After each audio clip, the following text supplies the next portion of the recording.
Welcome to the In Search of More podcast.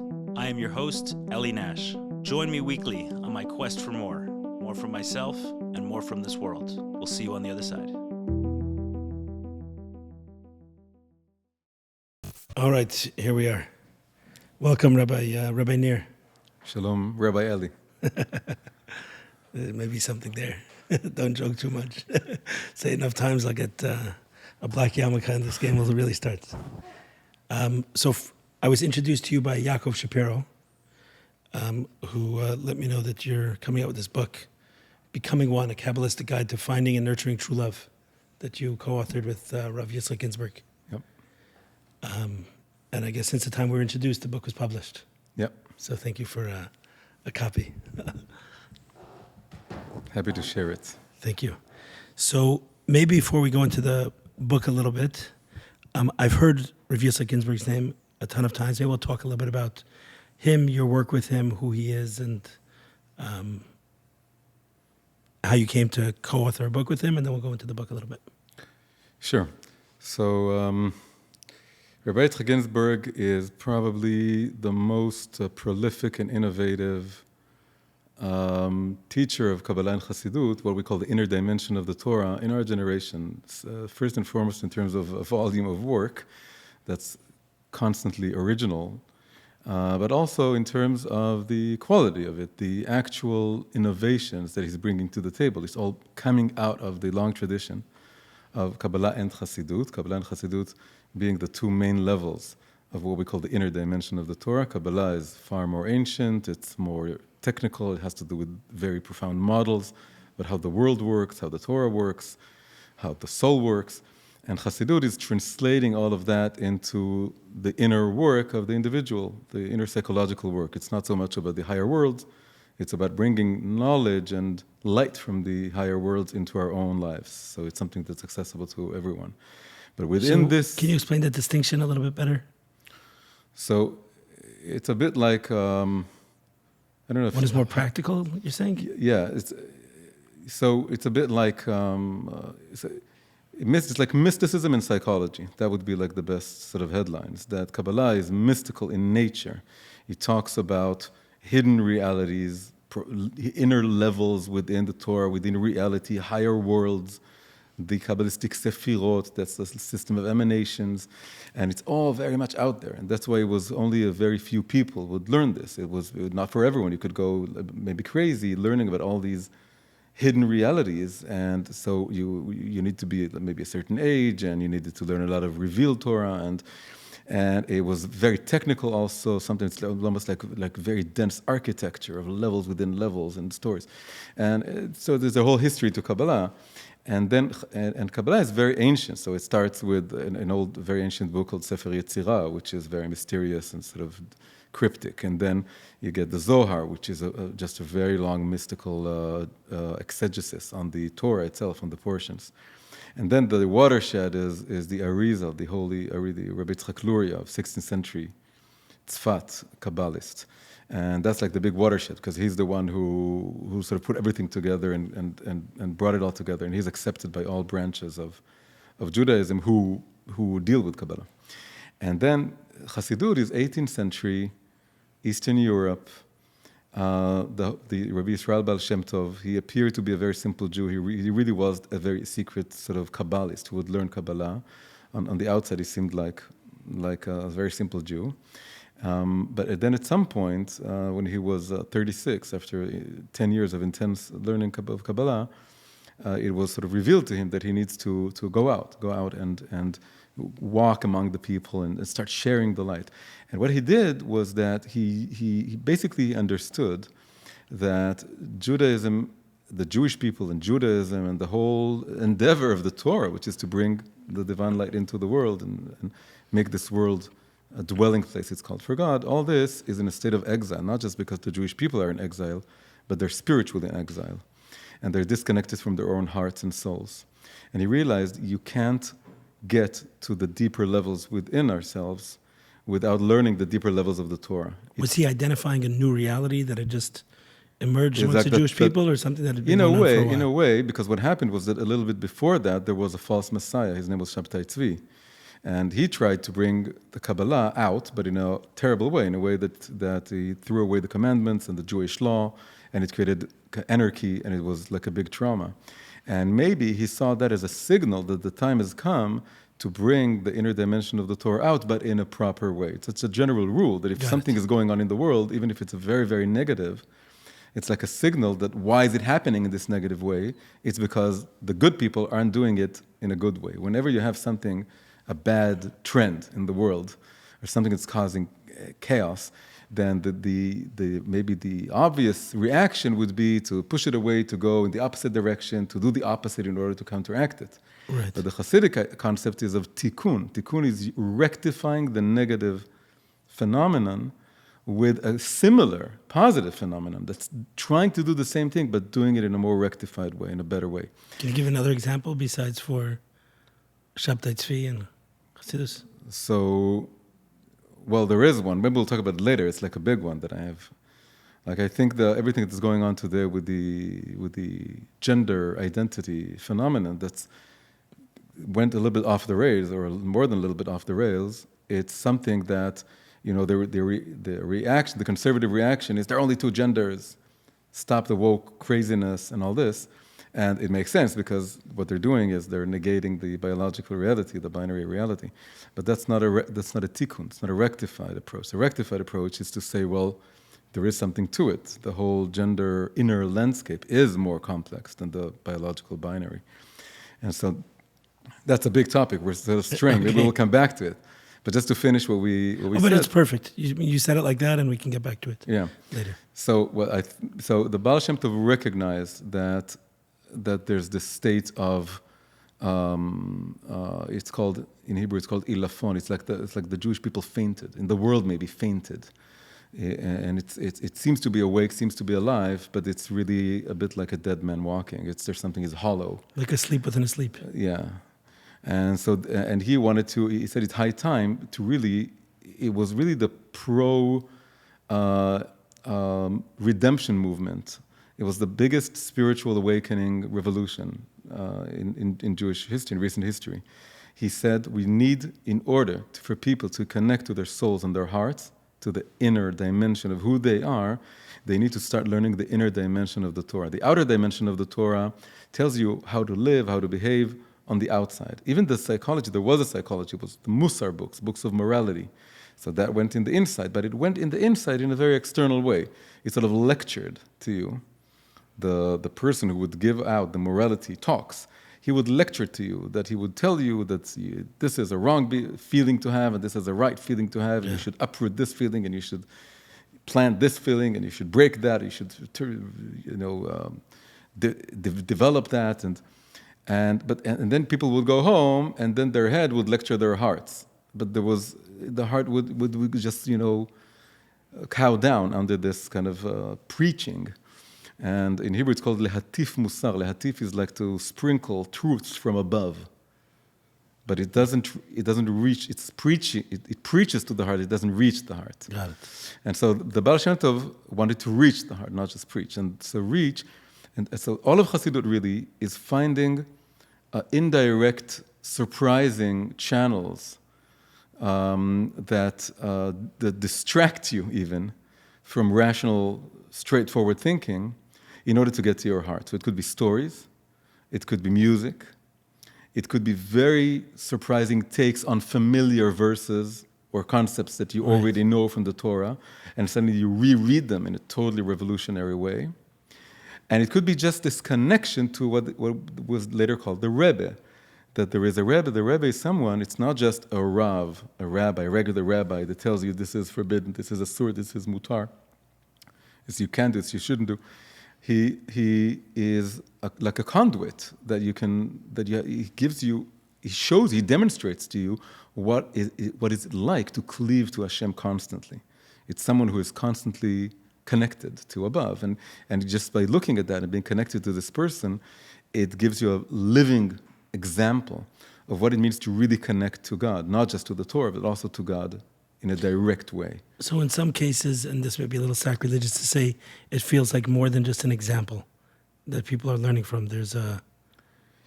Yeah, it's on the one level it's an example, but it's not just that. It's by connecting to the Rebbe, it inspires me. Now, this is where the opposition began. The opposition began, well, there were several reasons. One of the reasons is that they were afraid that this kind of connection to a Rebbe, it could deteriorate into a form of idolatry or a form of like human idolatry. You idolize the person. Yes. And this is a very good warning. It's a real good warning sign. And so the Hasidic challenge, in a way, is how to operate this whole system of Rebbe and Hasidim, without disciples, deifying. So with him being it's called a unifying mean and not a disconnecting mean. He needs to be a mean or something in between you and God, in a way that connects you to God. If it becomes the Rebbe instead of God, that's clearly not the intention. So how does someone... In that sense, when I look at the world, so I'm a Chassid. Right. And I look at the world and I say, so why are there so many non-Chassids? And the answer that I have is this.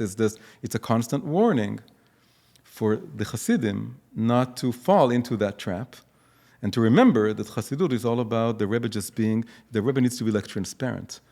And that's what he is, in a way. He's something that is so connected and selfless in a way that through him, you can suddenly get a glimpse of godliness, of connecting to God. So why through him? And can you explain a little bit more about the risk? Meaning, how does someone make sure they're not falling over into the risk? It's really not more complicated than what it sounds. My constant thoughts have to be with God, not with the Rebbe. I want to connect with God, but if I have this opportunity and I seeing someone who is connected in a deeper way, then it's inspiring. It's connecting me. And, As an example, I understand. So, an example, Hasidim, they go to the grave of the Rebbe if the Rebbe has passed away, and so there's always the question: so who do I pray to? Who do I daven to? And the answer is very simple: you daven to God, you daven to Hashem, but you sort of ask this Rebbe to speak in your behalf, and to maybe use his merits to help you. And this Rebbe helps you connect to your higher self. He just reminds you that you can be much more than you become, because it's a human example of divine living, of godly living. So anyway, just to round off to close the windows, back to your question. So that's Kabbalah and Chassidut. So I said Rav Ginsburg. You asked about Rav Ginsburg and so he is drawing from this tradition. It's all of his innovations it's founded on things that are around. You can find them in the books, but then he gives them sort of a twist that's relevant to our generation. That was my feeling, and everyone who got to know his work. The problem is that sometimes it's very, very difficult to understand. Most of his books, for most people, and his classes, it took me 3 years to understand. What made you keep going? So I was about tshuva. I came out of nowhere. I grew up ultra secular. Where'd you grow up? I grew up in Tel Aviv. Uh-huh. I'm Israeli. Grew up in Tel Aviv. And my father defined our home chiloni lemehadrin. It's like ultra orthodox secular. and so that's where I grew up. And no holidays, no bar mitzvah. My father grew up in a kibbutz, so they erased the Jewish hard disk. So you're the black My sheep. mother actually grew up frum, ultra orthodox frum, but she left everything, joined my father in his very bohemian Tel Aviv world. And my father was like a celebrity in Israel. He was like on TV, and he was in papers, and was like this, even like a symbol of bohemian, left-wing, liberal, secular Israeliness. Oh, interesting. So that's a lot of weight to carry. Like you're symbolizing this thing. So I went even more at first. And so even more than him in that direction. Yeah, more. Got it. Yeah, but so he was very much an Israeli. He wasn't connected to Judaism, but very much an Israeli. And I said, I don't want to be an Israeli. It's also limiting. I want to be a man of the world. I want to be cosmopolitan. I want to be universal. Right. I don't want any connection to not just the people, not just the religion, not just the people, the land, anything. I want out. That's why my English is, because I stopped reading Hebrew when I was about 12. And I only read English. And I was just in this fixation of running away from anything that had to do with my Jewish identity. And so the reversal began when I was about 21 or 22. I fulfilled my dream. I went to England. I started learning art. I was in a dormitory. There were people from all over the world. And this was like the Messianic days, you know. It's like there's no borders, no nations. Right. And I was surrounded by people from all over the world. And so I was euphoric for a few weeks. And then I started asking them about their own cultures, because I said, you know, we're meeting here, and everyone is coming out of cultures with histories, with mythology, with culture, with folk tales. And they couldn't tell me anything, because nobody knew anything. They were all... And then I started getting angry at them, and I told myself, you know, you're a bunch of just very spoiled liberal kids who are totally disconnected from your heritage, you know, nothing about where you're coming from, and until the same question was addressed to me, and it was actually quite amazing that I couldn't figure it out myself, that I was angry at myself also. Right. And then I went back to my country, and I started learning. It was a gradual journey. And then So it started more with Judaism and then eventually to Orthodoxy. Yeah. It started actually with politics. I wanted to go into more active on the left side of the map. I wanted to be more actively involved in Israel from the left side. And then gradually I lived in Jerusalem, because I didn't want to go back to Tel Aviv. So I wanted to still experience a little change. So Jerusalem has a lot of more religious people in it. And also, then you meet a lot of secular people, then you realize they're all ex-religious. So everywhere you go, you're surrounded. And so I couldn't escape it anymore. And then I was fortunate enough in the second year of my university to meet someone who was the perfect person to connect me to Judaism, because he was very well educated. He was in the university, he was studying history and philosophy. And that's what I appreciated. I couldn't care less if he knew a lot of Torah. Right. But he also was very profoundly religious. And so this was a riddle that I had to crack. How could this be? For me, it was impossible. You can't be both devoutly religious and have a very wide education. It's like impossible. And the religious people I knew, they were very educated, they didn't seem very religious to me. And the very religious people I knew, they didn't have any, secular education. So then I met this guy, and I said, okay, this is interesting. And that opened me up to things. And then I started exploring the Jewish landscape in Jerusalem and in books, and it was a gradual process. I went through the New Age, world for like a year, and it was all kinds of things. So then it all led to... I realized that what I was looking for a bunch of things that I thought were disparate. I was looking for a spiritual, let's say, system or a path. Okay. Because you realize at one point you can't go all the paths simultaneously. There's this metaphor of a mountain with a lot of paths, and if you go from path to path, you're not climbing the mountain, you have to find... So I need like a spiritual path. I also wanted something that has very clear morality to it, because I didn't like the fuzzy morality of much of the New Age world. For example? I felt that commitment between couples is totally fuzzy in the New Age festivals and the New Age world, so there's a lot of spirituality, but the whole idea of what's right and wrong on a very practical level, you need to be compassionate, but it's not enough. Well, like open marriages. So that's the prime example of this, yes. But it trickles down to something it's maybe like a general compass. You want to be compassionate, but it's not. It doesn't solve a lot of so many issues and problems. And I was also learning about politics, and I wasn't just becoming, into spirituality. I was exploring everything. I started exploring the right-wing world and the conservative world, because everything was sort of opening up. And it was a big crisis. I had to go through a big crisis of coming out of my shell and then opening and then exploring all the others. So one of the others was religion in general, because I was anti all religions, and one of them was the right-wing world, the conservative world. So anyway, I was looking for a spiritual path. I was looking for something that is practical on a very detailed level, and I was looking for a connection to my national identity. It's another thing that suddenly woke up. I can't ignore it. You can't be just an individual and a human being. There is something, whether you want to or not. There is something in between. So, and then I realized it all leads to Judaism. I can find all of this.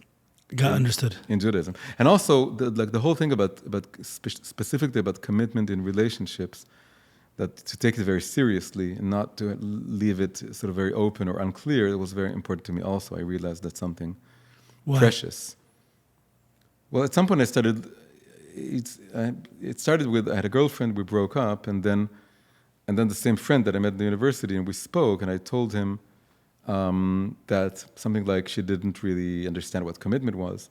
And then he threw like a little line. He said, unfortunately, it's our entire generation has this problem today. And it was a little bit off-putting at the beginning because I'm talking to you about my heartbreak. And so then we went on to talk about my heartbreak, but that sentence sort of stuck with me. And then it started opening my eyes to the fact that there are so many divorces, so difficult to find marriages, find relationships, and that so many people were lost, and people were in relationships for years, but it wasn't the right one, and then they realized that they lost a lot of years, and a lot of cheating, and all this. And it opened my eyes to me that there's something wrong with this, and that maybe the sexual revolution was not all it was cracked up to be, and so all this, and in the New Age world, that's not. You're arriving at that from a Jewish. Not from a Jewish perspective. No. From totally a cultural, secular. just seeing it. Seeing it. Yes. And seeing how it's not good. And seeing that it's, always assume that every cultural thing, if it's more advanced, if it's later in time, it's also better. Like that there's this. Right. Then I heard it was the children's author, what's his name, who wrote the Narnia books. C.S. Lewis. So he called it chronological snobbery. That the snobbery of the time that I'm living in, it's the most advanced time ever. Everything is advancing. And it could be that some things are advancing, technology is advancing, we have amazing technology, but that doesn't mean that everything morally or culturally is always advancing. Right. It could be more complex. You could be advancing in some things and going backwards in other things. And that just opening up to that thought opened me up to the whole rethinking sexual liberalism, basically. And that caused me to look at the religious Jewish world in a new light, and seeing and things that I thought were crazy at the beginning was like that they would date, but they wouldn't be intimate before they got married, and which seems crazy. Then it gradually seemed a little bit less crazy, and so anyway, all this led to my going into the tshuva world, which is the last thing I would have thought and would have imagined and would have believed in myself that I would end up. And I didn't call it at the beginning. I was exploring, Judaism, and I was getting to know this world, and then I knew this beautiful, charming families and these people, and I saw that they were very open and they could be very, very educated in like I said, in general, knowledge, but they also connected to this very profound Torah and wisdom, and there was something refined about them that I didn't know before, and then I fell in love with Judaism, just fell in love with it, and then there were a few years of just wandering around different rabbis and systems and yeshivot and all kinds of things. And then when I got to Rabbi Ginsburg, I don't think I could have. What timetable are we talking? So all this started when I was about 25 or 26, and then when I get to him, it's about 29. Got it. That's when I'm getting married at this time, and then we started learning together. Me and my wife, even before we got married, we started as we were preparing. We started learning some of his things, and it was very difficult to wrap your head around. But you could get some glimpses, and the glimpses I felt were amazing. And also there was something structured that I liked, that it wasn't like little thoughts or little ideas or insights. I felt that there was a whole system at work here that he is holding on to, and he knows it, and he's able to guide you through it. It's like as a map, or like an atlas. It's more than a map, it's like an atlas. And that appealed. But on the other hand, it wasn't only structural and technical. There was humor in it, and there was very profound emotional insights, and all this was like. Now he was at first I couldn't connect to him because he appears when he starts classes. There's something a bit frozen about the way he talks, and it's very even monotonous. He whispers all the time, but again something drew me for some reason into this. And he was the Rav of the person whom I met in the university that got me into all of this. His name is Moshe Genuth. Okay, so that you can find him on YouTube and his, and I realized maybe it wasn't a coincidence that it all opened from a student of Rav Ginsburg. Understood. That I explored all these others, but I said what caught me from the very start was a student of him. So then I started going to the classes, and for 3 years I would sit there, and I couldn't understand anything, but it was like this ambience. His voice was in the background. And this is called in Chassidut Or Makif, a surrounding light. You don't understand it, it's above your head, but It's a nice energy. It's energy, and it filters in a non-rational cognitive way. Right. And then I would also take the books from the stand, and I would try to go over them. I couldn't understand those either. But every once in a while, you pick up on a word, and you pick up on a sentence that makes sense, and then it connects something that you hear from what he's saying. And then this is called inner light. It's the surrounding light, the inner light. And at some point, gradually, it started clicking. And then what happened was that I was writing at that point. I was writing essays about what I was going through and what I was trying to bridge the worlds, because I grew up until I was 26. I was totally secular. Then I discovered Judaism, so I wanted to connect the worlds, and I wanted to write essays that conveyed my this revelation that Judaism has things to tell us about modern culture, what we're going through, what we're dealing with. And then he suggested I would write one of his classes. So I did. It was a class about science and the history of science. And then what does it mean to write his class? Like to type it and then to adapt it. It's not just to write it, because again, it's very dense. So you need to open it up. You need to dilute it and give examples and explain it. And then publish it somewhere. Yeah, it was just like an attempt. We didn't even think about publishing. And then I did, and I added a lot of things from my own knowledge and whatever. And then he took it and he filled it with notes, like on the side of it, full of notes. And then we met with his personal secretary and myself and him for like 4 or 5 sessions. Each one was between 5 and 8 hours long. Oh. That he just went over the notes that he wrote and explained them to me. And it was like a private sort of class. And that was the most amazing experience of my life. That's what it was. I felt that I was being tied to like a rocket, and I was being taken to outer space, and I was going around the world several times, and I could see the world from up there, and then to maybe some other stars and adjacent solar systems, and it just and there was something. So that blew me away, And then my goal from that point on was to try and get his things across to more people. Right. So it shouldn't be a 3-year process where you had to trust. Yeah. You could just pick up a book and you can really understand it. And because there is so many insights there that it's beyond. The easiest thing to say is that he's a genius, and he is a genius, and he's a genius mathematically and musically, and just the amount of knowledge that he has in his head and the connections he's able to make between Torah and science and psychology and whatever it is that you would give him. But that's not even the most important thing. The most important thing, genius is, maybe AI would be genius. Right. But it's a kind of profound perception of getting to the heart of the matter and touching the heart of the matter in a very even simple way. And then all the genius is around that. It helps you open it up and explore it more and more and more and more, whatever it is you're dealing with. But it starts with touching the heart of the matter. And that I felt was amazing. And the other thing was that he is extremely humble and selfless. And he doesn't want, he's not interested in being, he doesn't really care about himself.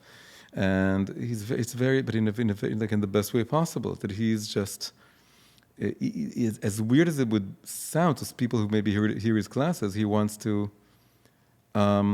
it's like coming out of love. He wants to share this wisdom with the world, and he wants people to see the infinite wisdom that there is in the Torah, and his brain is sort of churning out these new ways of looking at it. That's what it does. So, but he would consider himself a Kabbalistic teacher of Kabbalah. No, he would consider himself a Hasidic teacher. Hasidic teacher. Yeah, he's on the outside. People think he's a Kabbalist because there's a lot of Kabbalah to what he does, because he knows all this technical infrastructure. But it's Hasidut. Hasidut means it all boils down to very practical inner work. That's what it's really all about. Yeah. Understood. Okay, and then this particular book. And so this book, we started working on a big book on Torah and science. It took me many years to finish it because of the way I work and the way it turned out. But somewhere in between, he gave one class in Tel Aviv, actually, and he what he does was that he takes the Kabbalistic model of the Sefirot, what they're called: crown, wisdom, understanding, knowledge, And he takes this and then he uses it as a model to put together different concepts or to explain a dynamic. And in this particular class, he explored the stages of love's growth, how love grows. From before marriage, from just having this inner desire to be completed by someone else, somewhere at the depth of your soul that's awakening. Also, what happens when it doesn't awaken. He explains that there's a whole Torah concept of vows, right? It's a whole big topic in Torah and Judaism, taking vows and nullifying vows. Right. And he explains vows in a psychological way. Vows is when you take a subconscious vow that maybe you don't want to marry. And then you think you want to marry. You think you want to find your spouse, but right, you have this inner block, basically. Yeah, so how do you sort of untie that knot? So I'll just interject on that just because to expand on it for the audience. So when I began, I was in recovery from addiction for many years. Yeah. And then at one point in time, it was very clear that there were some foundational things that led to it. Yeah. Obviously, that the addiction emerged from. And one of it was a commitment I made as a teenager to never rely on anyone for anything ever again in my whole life. That's a vow. That's a a vow, modern right. vow. It's not a Yes. verbal vow. It's not a halachic Right. Jewish law vow, but it's a psychological vow. Yeah. From a sequence of events, I said people can't be trusted. Yeah. So I don't want to rely on people anymore. I'm not going to. Yeah. I'm going to rely on things. And things, yeah, objects. So, correct. Yep. And then fast forward years later, I'm trying to get a relationship, but it's not working. Yep. And that came up as something that And then you was need very someone central. else to help you untie it. This is explained that you can't, I needed more than one. but it can't be you. You can't get yourself out of prison. That's the Right. the famous A drowning idiom. person can't save themselves. Yeah, same idea. yeah. Yeah. Got it. So I mean, that was my story as well. I was in a 12-step group for a long time, and You know what? sponsors 12 steps. Yeah, so Yeah. that idea. Wow, but now it's behind you. It's like Now I'm here. Yeah, you're married and you're Baruch Yeah. Hashem. Yeah. So that's like the first stage. Then it goes on to the yearning and then attraction, and then how do you know if it's the right attraction? And then there's a whole bunch of stages after marriage. It's not just leading up to marriage; it's what you go through. It was this whole system of sefirot, and what was beautiful about this class for me was that it serves two purposes. One is to use the sefirot to explain relationships. And the other, I saw it as an opportunity to use relationships, which is what everyone is interested in, to explain the Sefirot. Oh, interesting. So I said this is a perfect introduction to the Sefirot system, to this whole Kabbalistic model. So then I wrote it. It was this little booklet at first, and then it grew and grew into a book. The original Hebrew version actually had a lot of very lengthy endnotes, which we didn't put in the Hebrew one because it was too much. So if you know Hebrew, you can go there. But the main bulk of the book, which is going over the stages, that became this book. And Baruch Hashem, it became like the most best-selling Rav Ginsburg book because I really put an effort to making it really, really accessible. Oh, so this is just a translation into English. This translation into English of the Hebrew This book. just came out. Yeah, I wrote in Hebrew. Okay, but the Hebrew book has been out for Some years, yeah. Got it. And this just came out. And I know for certain that there are quite a few people that it helped them get married. It helped them focus on wanting to get married, then it helped them get married. And then it helped many couples. I can tell you that his own, more complicated books that I drew from to use for here saved my marriage and built my marriage. That we would learn together, and then we could learn something. And every time, relationship, there's things you want to convey to the other person, but you don't want to tell them straightforwardly because then they would maybe feel that you're trying to educate them or you're trying to. It's just criticism. Nobody likes criticism, and of course it goes the other way around. And then we would learn it, and everything we wanted to say to one another was in both directions. And then you could just be quiet. You read it, and you're both. It's not me against you or me talking to you. It's us learning from something else. We have this book. It's generally the power of learning Torah. I think as a couple, doing a chavuta. Learning as a couple together. You have this text. It's not you. It's above both of you. You're both learners. And it teaches you. And so we had that. So one of my dreams was that this would be something that couples could learn together, if they open up to it. And Neat. So I don't know the content of it, but is it possible to deliver the 4 stages in a Cliff Notes It's not 4, version? it's 11 stages. I thought you said 4 earlier. No. The Sefirot, there are 10 Sefirot if you open it up. Oh, so each one is... Yeah. Okay, I don't know why I thought 4. Yeah, it's too much. So I can give you an example. So there's one beautiful example there. It's a whole chapter, but it talks about watery love and fiery love. And watery love is the love of siblings. It's like being just very good friends. And you don't want to change the other person. You don't have the sexual attraction element. And it's just a whole level of just being very good friends. Water is something that accepts you for who you are. You know, it wraps itself around you. Right. You're of your shape. You don't want to. It's calm. It's cool. It's a lot of talk. It's flowing. You're mirroring one another like water mirroring. All this. And this is in the Song of Songs. There's a verse that the lover is singing to his beloved. He says, "Achoti ra'ayati yonati tamati." It says, "My sister, my beloved." So it starts with my sister. It's like the first level, first layer, is we're like brothers and sisters. On that level, you can't even conceive of divorce because we're like one family. We're one thing. And then there's fiery love. Fiery love is the fire of my beloved, and that's something that is changing us. It could burn us if we're not careful. It could cook us if we know how to use it. It changes, transform us, elevate us. This is what fire does. It elevates if it's used in the proper way. And it's all about getting more and more closer and closer. And it's all about changing and transforming. And then the whole explanation is that there needs to be a constant back and forth movement between the two. And what it does is that the fire, because the fire is dangerous, it could be very external fire. It could be fire of anger. It could be fire of attraction, but not a good kind of attraction. Because even couples can objectify one or the other, especially the man has the tendency to sometimes objectify his own, not treat the woman as truly someone bearing an inner world with her own, and reconnecting every time to the person that's inside the body. And so the external fire is very dangerous, and it can burn the relationship. It could be a fire of jealousy, it could be a fire of possessing, it could be the fire of anger, of criticism, all kinds of fires. And what the water does, going back constantly, having this back and forth movement, is that if you have the watery love, it quenches, is that the right word? It extinguishes, or it brings down, it turns down the flames of the external fire. And then it's able to reveal, or sometimes a different kind of inner fire is able to come out of it. A fire that's coming out of water. It's actually the Kabbalistic concept that fire is coming out of water. It says in the Book of Formation that there's an order to the elements, and then fire needs to come out of water. And so it means that the inner kind, the good, holy kind of fire. There's holy fire versus foreign fire. These are the Torah terms. So these are all based, what's beautiful, it's all based on Torah terminology. But then you put it together and it becomes something totally psychological, spiritual that you can practice. And so it's like a day and night cycle. It's a monthly cycle. You know, Jews have this monthly cycle of being together, not being together. So it has to do with going from water to fire. And the whole idea is that every time... So the water would obviously be the period of time where you don't... Yeah, we're just like brother and sister.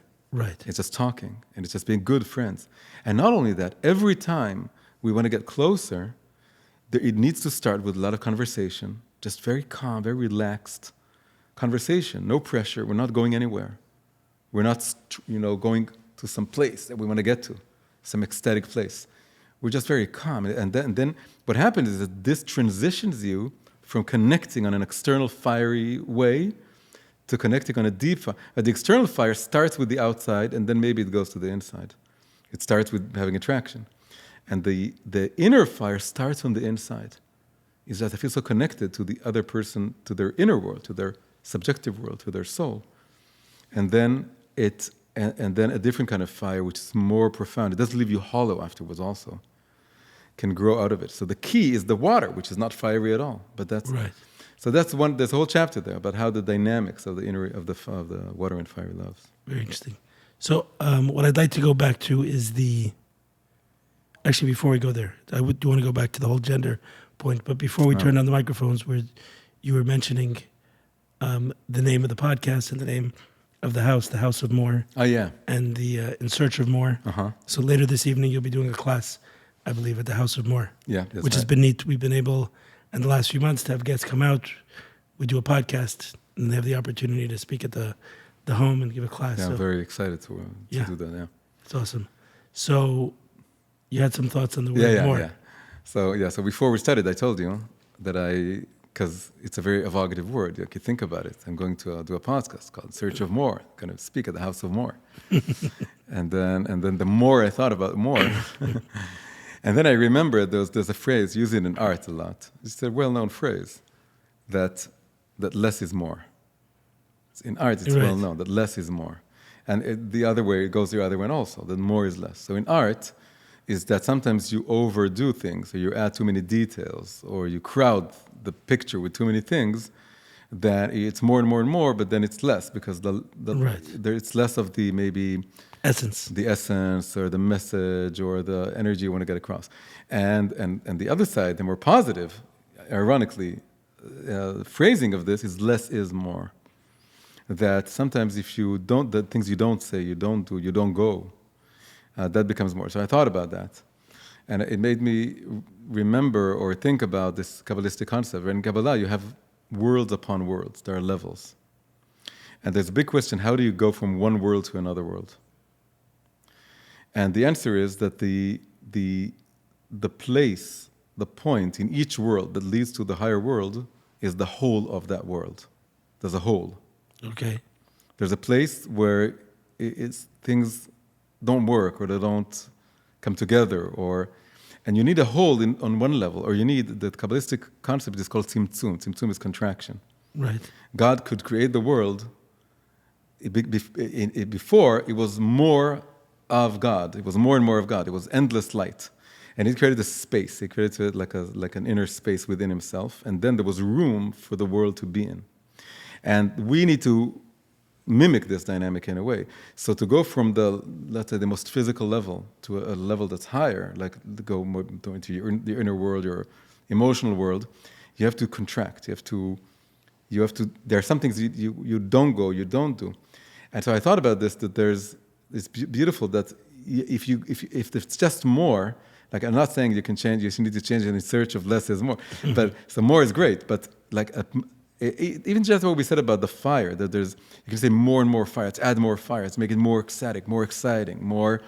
But then you realize that sometimes you need something that goes against the fire. It makes less of one fire, awakens a more profound kind of fire. So less of, ultimately, it's less of bodily existence opens up to the spiritual existence. And then within the spiritual existence, there's also more and more levels. So the idea that you need to, at some point, avoid doing something or stop at a certain point and say, I'm not going there. And exactly this contraction point is what enables you to elevate to a different level of energy or level of thinking, a level of. So I thought about that. That once you add the vertical element to it, like the ladder is all about, even on the simplest level, that if I want to build a rocket or I want to dig a well, I need to stop the horizontal wandering. I need to take one spot and make a hole. And make a hole, or build a ladder, or build a rocket, and it's the mother base, whatever it is. And it means I'm sacrificing something on the horizontal level in order to get to the vertical level. So I thought it's interesting to think about about more and the adding the element of less into the more, and the more I add the less element, or the element of less, then I can upgrade the more every time. Interesting. So I have to think how to make that practical. Yeah. Because right now that's a very Kabbalistic concept. Yeah. So I think that's a practical lesson. Yeah, that's right. I did have this thought recently that we say in search of more. Mm-hmm. So on the one hand, it has, or the house of more. Yeah. So it's okay, there's more, which means we're humble. Yeah. But then there's the other side of that is that when we get there, there's also going to be more. So we can go another 1,000 levels, another 2,000 levels, another 3,000 levels. Yeah. And there's still going to be more there. Yeah. So that means we're okay here too. Beautiful. Oh, yeah. Yeah. So it has both, I felt like humility and sufficiency. Yeah. There's a weekly portion every time you need to think how what we're talking now is connected to the Shmini. Right, Shmini. Okay. So Shmini is the only portion that the name of it is a number. Okay. It means the eighth. It's the eighth day of preparing for the tabernacle to be prepared. But there's something about eighth which is interesting because it's a finite number. It's just one number. It's a small number. But it's a number that symbolizes infinity. So we all know that there's a symbol. Design? Yeah, Right. This comes from outside of Judaism. But Right. Obviously it's a connection. But it's not just that, because 7 is the template of nature and creation of the world in 7 days. Yes. And then 8 would become what is beyond nature and above nature. And it's more than that. 8 is the first number that if you cube a number, it becomes different. So 1 cubed is 1, like 1 to the power of 3. It's still 1. You don't feel a change. Right. 2 to the power of 3 is 8. It's like the first 3-dimensional number. It's like think of space. Oh, yeah. That's interesting. So, and it's always in Hebrew, it also means the word fat. Shmone, shmini is fat. It's like a fat number. It's 3-dimensional. And so you feel that you're like jumping out of the page. You're jumping out of like the horizontal level. You're adding a 3rd dimension, a depth dimension. And then it goes infinite, but not just infinite, again, as in more and more experiences, but more and more connection to the infinite God or to. But it's a finite number. It's a number you can grab, you can get it, you can you can have it on your T-shirt, you can. So it means feeling the 8th element, or being in the 8th element is being here, but touching the infinite. Oh, I got it. There's the dichotomy there as well. Yeah, like you said, it's. I need a finite number that I can hold. It's less than 10. I can hold on to it, but it's. So I'll share one more thought about more. So I guess Parshas Yisro it was, right? The number of weeks ago, someone shared with me. I don't know what it was. It was a screenshot, a little picture of maybe 2 paragraphs, and said that Yisro's original name. I don't know why a lot of names were changed in the Bible for whatever reason. They were always changing their names. So his name was Yeser at some point. Who? Yisro. Yitro, yeah. So his name was Yeser, which I believe means more. It also means more. More. Yeah, so he was exactly. searching for more and more and more and More. more. He was searching to begin with. What?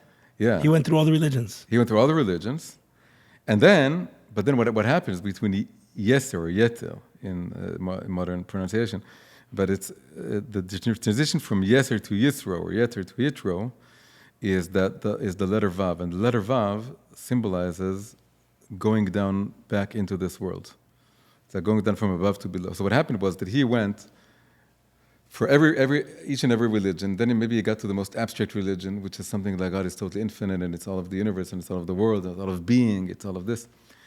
But then he went for the Torah, and the Torah appears to diminish it because it goes down to we want you grounded, we want you doing particular mitzvot, we want you doing particular actions. We want to take a certain plant and build a certain sukkah and do a specific day, the 7th day.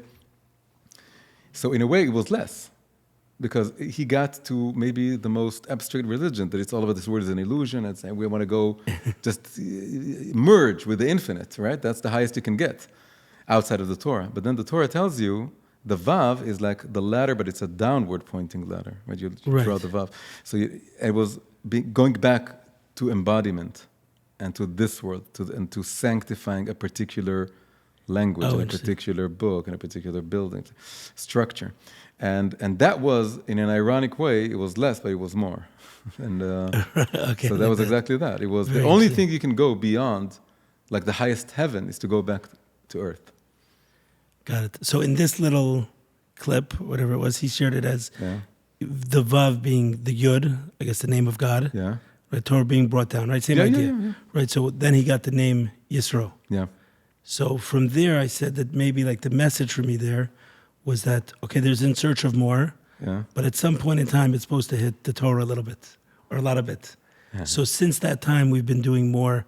Very shortly thereafter, we had an event at the House of More with Rav Dober Pinson, and said, hey, maybe we should have some more Torah around it. Yeah. And we created an organization, which is kind of the umbrella organization that holds the house and the podcast. We called it More to Ma'or. So the idea... More of the Ma'or, more of the luminaire, the light of the Torah. More to Ma'or. So the idea was that we're searching for more, but eventually to get to the light. And I would want to add to that one thing, which is maybe the most important thing I feel I need to say in this context, is that for me, coming where I was coming from, being about tshuva, discovering this whole world of Torah, the biggest revelation for me was that I thought of Judaism as something very small. It's a small people. It's like 1/5%. It's just one religion out of many. It's one finite book. It was weird to me that religious Jews, every year they read the same book. It's like, don't you get bored? You read the same book. We have new books coming out all the time, and you're going back to the same book, same Joseph and his brothers. Come on, and then realizing that this is completely illusory, that there is a kind of infinite light that's encapsulated in a finite text. And this is called it's paradoxical. It's the carrying of opposites. There's something far more, in a way, potent about finding new meanings in something that I go back to again and again. Because then, if it's a new book, a new movie, a new TV series, a new whatever, then I'm constantly distracted by the novelty of everything. Whereas when I commit, it's like in a relationship. It's like a monogamous relationship. Right. People are afraid of monogamy because they want more and more different experiences. But once you realize that your partner is infinite, but on a vertical depth dimension, that has more and more levels to them, and so realizing that there's an infinite amount of wisdom within the Torah, and there's this inner infinite depth, it corresponds to the outer infinite wealth or breadth of what this world has to offer. And then making those connections, that's the most beautiful thing there is. If you think about something in the world, and then, well, what does the Torah have to say about this one topic? I love dragons. I love fantasy. And then what does the Torah have to say about dragons? It turns out it has a lot to say about dragons. Right. Yeah. And then you go into it, and then suddenly all the stories from the Lord of the Rings and from whatever it is, it suddenly you have a deeper understanding of what this dragon symbolizes and what does the you Torah can say play about with dragons? it. When the fifth day of creation, there were the two great taninim, the two great serpents or crocodiles. It's a very mysterious word to translate. And basically they're dragons. They're two dragons. And then their whole story is about how one of them is a straight dragon, one of them is a circle dragon. It's like the Ouroboros. And then God killed the circle serpent and he preserved the straight serpent, but then the circular serpent is supposed to come back in the world to come, and that will be the source of all inspiration. And then you go into that more and more. There are stories in the Zohar about the serpent or the dragon, the serpent. It's one thing, that it's about how you open up the energy of prayer, and you do it by. You have to win over the external dragon, then you have to tame the inner dragons, all kinds of... Anyway, but the point is that I just threw it as an example, that you take of something from the world... Of the infinite nature of it. Yeah, and whatever it is, the world is tossing things in your direction, and Judaism appears to most people as being closed off from the world and being circling around this thing that is constantly repeated. But my experience and the way what I'm trying to convey in the books that I'm doing with Rabbi Ginsburg and my own books is that this world is wonderful. There's so many things to explore. But if you want, the Torah gives you like a guide or the legend at the bottom of the map that helps you interpret whatever it is you find in the world and find the inner meaning of it and how it connects to you on an existential level. You can live it and you can... So that's why you were saying the fact that we're having this conversation during Parsha Shmini has some connection. Okay. Yeah, that was just, skimming the surface, but that's... No, but even the fact that there would be a link. Yeah. Right. So I'll tell you, my brother-in-law, the Alush family, right, which we spoke about offline because he saw that you were coming and he said, I know who he is. And so he told me the story of Rabbi Din Steinsaltz, where someone came to him and he said, how come you pray the same thing every day? Isn't it boring? So he said, yes, reading the same words every day could be boring if you're the same person, but then you're the boring one, not the prayer. Yeah, exactly. If you change on the inside, then different words would be highlighted each day and different meanings to those words. And it's the same with the Torah. Yeah. So we have to make sure we're not boring. Boring. It's not the house of bore, it's the house of more. more on the inside of you. 100%. And then you see it there.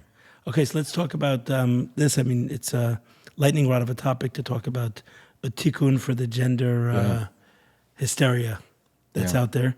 It's a radical concept to talk about because obviously the general approach is just shut it down. Yeah.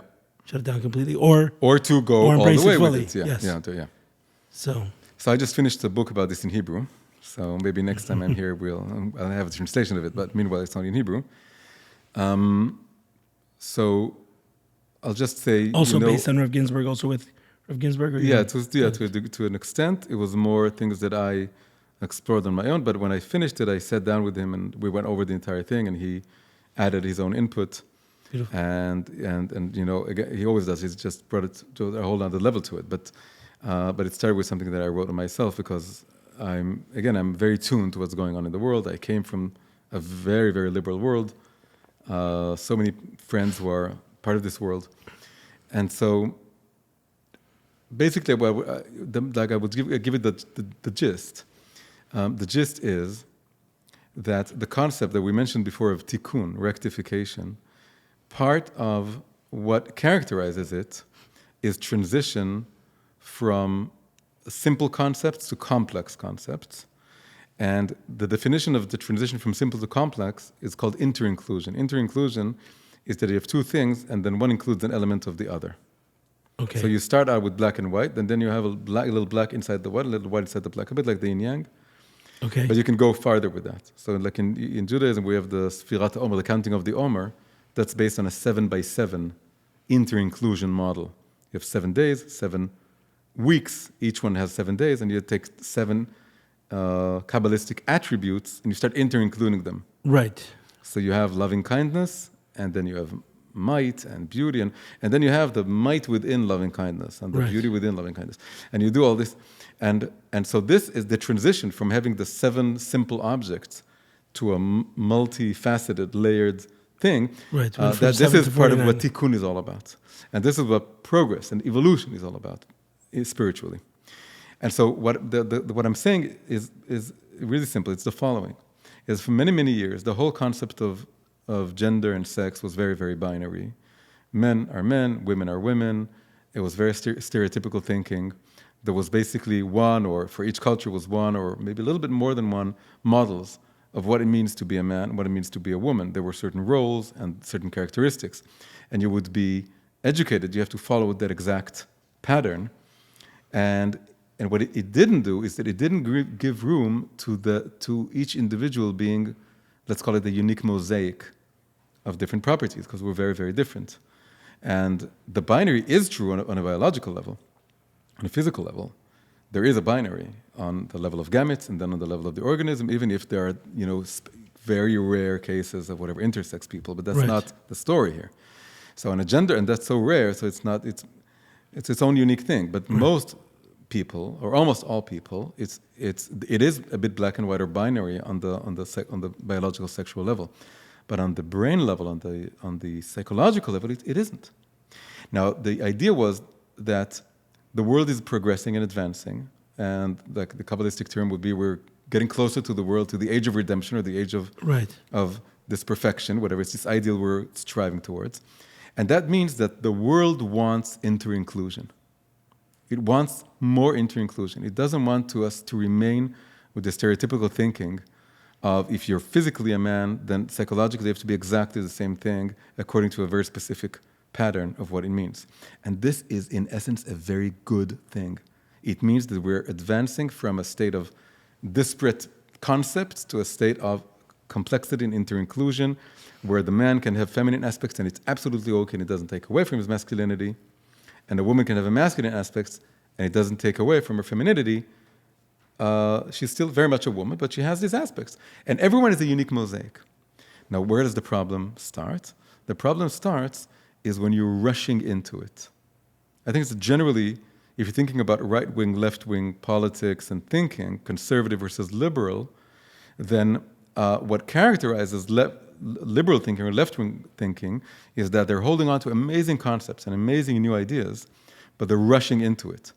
And the problem with the conservatives is that they're very, very moderate in terms of not jumping to anything new, but then they tend to be over conservative, Right. over too much.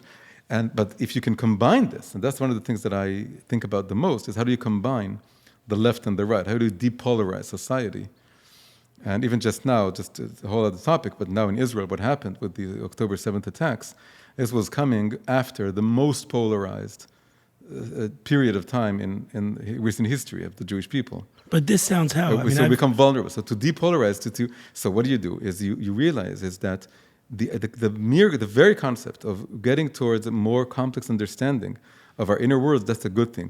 The bad thing is that you don't solidify the biological level first. You don't realize that I came into this world and my very complicated and complex and multifaceted soul was placed in a very, very simple binary reality, a bodily reality. And so I want to be both this and that, both male and female. But all this thing has to be embodied in something that's either or. It's not everything is both this and that. Is there a concept of male souls or female souls or souls or souls? Yes, no, there is, but Kabbalah would actually tell you that sometimes it could be reversed. It's the exception to the rule, but there are stories in Kabbalah of a male soul in a female body and a female soul in a male body. But there's absolutely zero thinking that it should go by the soul, because the body, that's your anchor to objective reality. The soul is dynamic, the soul is complex, it's multifaceted, you constantly learn new things about it. You can't suddenly latch on to one phase of your life, as consistent as it may seem to you, and say, this is my true identity, and now I'm going to cosmetically change the body to fit this identity. So there are actual examples from the Bible of people, like there's sort of Tamar and Yehuda. Mm-hmm. There's a whole Kabbalistic explanation that she was male and he was female. But she was a woman. You know, people say today, I feel like a woman trapped in a man's body. Why not say that you're a man with a female soul? What's better about this phrasing? What's better about this phrasing is that you start out with something that's objective and accepted. It's not self-diagnosed. It's not based on a subjective feeling that could change. It's a fact that it can change. And you start out with that, but then you also acknowledge your inside reality. And so it also doesn't mean that the pronouns need to change based on your inside world. Because we're anchoring ourselves in reality. Because if you don't anchor that, it's like you unmoor your boat, and then it starts drifting into an ocean of subjectivity. And we see it. Yes. Then you get totally lost in that ocean. So you need to be anchored. Once you're anchored, once you're tied to the then explore. Then you can explore. Explore your inner But you're landscape. constantly, so like the metaphor that I always use is of watercolors. So if you ever use watercolor, you know that the combinations of colors are very beautiful. You have a little blue and a bit of red, you put them one on top of the other, creates very interesting shades. But you can only do that after the first brush stroke, you let it dry. And then you put the other one, their brush stroke. If you're impatient, if you don't let the first brush stroke dry, you're not going to get those interesting shades. It's all going to be brown. It's going to be completely nothing. Like a swamp of androgyny. But if you say, I'm embodied, and then I let the paint dry, and then I add another layer, and now this has become very interesting, and that's how you discover your own unique mosaic and personality, including for some rare cases saying, I feel my mosaic is more of the opposite gender than my body. And Chassidut will tell you, that's beautiful, that's wonderful. There's so many stories about more feminine souls in Judaism. The Talmud is full of it, the Chassidut is full of it, Kabbalah is full of it. But no one dreamt that you would use that. And it is the wrong way to go. To say, well, let's change the body to fit the soul, because then you're also solidifying the soul. You're holding on to that. And so the idea is that we need like the joke is, or the funny way of imagining it, is let's do a new flag. And the new flag would have the rainbow colors on the upper half of it, but a black and white, stripes on the bottom half of it. And this is the ultimate non-binary flag, because because saying binary is bad and non-binary is good, that's another kind of binary. So if you want to really be non-binary, you would say, I'm both very colorful and very complex. I have all shades within me, but I'm also embodied in an either or reality of being right now, in this lifetime, male or for another person, female. And you see this as explaining also, like the sexual identity, gay, lesbian, I etc. think so. I think that is a more diluted or a softer version of the transgender thing. So people today say it's totally different things and don't mix them, and there are talks that gay people are upset that the T has taken over the LGBT. Right. But if you think about it, I think that it's a softer version of the same thing. Why? Because the gay claim and the slogan "Love is love," it's basically saying, in a relationship, it's just between two persons. It doesn't really matter what your physical sex is. If it's two people, two individuals who love one another and they're committed and they care about one another, then this is love is love. It's as valid as a relationship as all other relationships. But fully internalizing the concept of embodiment is telling you something else. It's telling you that a major part of what a relationship is all about is trying to cross what I call the gender river. The gender river is that you can take all of the people in the world. They've told so many different people, but you can take a river and you can put all the men on one side, all the women on the other side, all of humanity. You can split it, and it crosses all the other divisions of nations and wealth and talent and whatever. All people you can put them because we're embodied in these bodies, and then to cross that river is a very difficult and challenging task, because you have to come out of your comfort zone, out of the terrain that's familiar to you, and then you have to get to know a different terrain. It's a different body language, different rhythm, different body-soul connection, different associations, and that's a major, it's not a minor or a side aspect of relationships, I think. I think it's a major, major element of it. The difference between male and female. Crossing that river. Right. And what happens in a homosexual relationship or in a same-sex relationship is that instead of crossing the river, you're enforcing your connection to your familiar bank. So obviously it's another person, you get to know this person, and it's work, and there's kind of a relationship, and everyone who's a gay couple knows that there's a lot going on there, and it's inner work that's going on there. I'm not saying that there isn't. But a major part of the work is bypassed. You bypass the work, you remain in the familiar territory of your own gender, your own sex. And in a way, it's something almost telepathic, like you touch the other person the way you would want to be touched, and you're touched the way you would want to. And there's you don't have to think about it. It's so simple. And it's strengthening sometimes your connection to your own gender bank. Right. Of the river, side of the river. But then you're missing out on it's not just, it's not a coincidence that physical procreation comes out of male and female. It's the same for the spiritual, and we're talking embodied spirituality. It goes together. The process, the journey of coming out of of crossing this river and getting to know the other person, the other sex, and so that's like the most difficult challenge and the most fruitful challenge in all senses of the word. So you were explaining why you see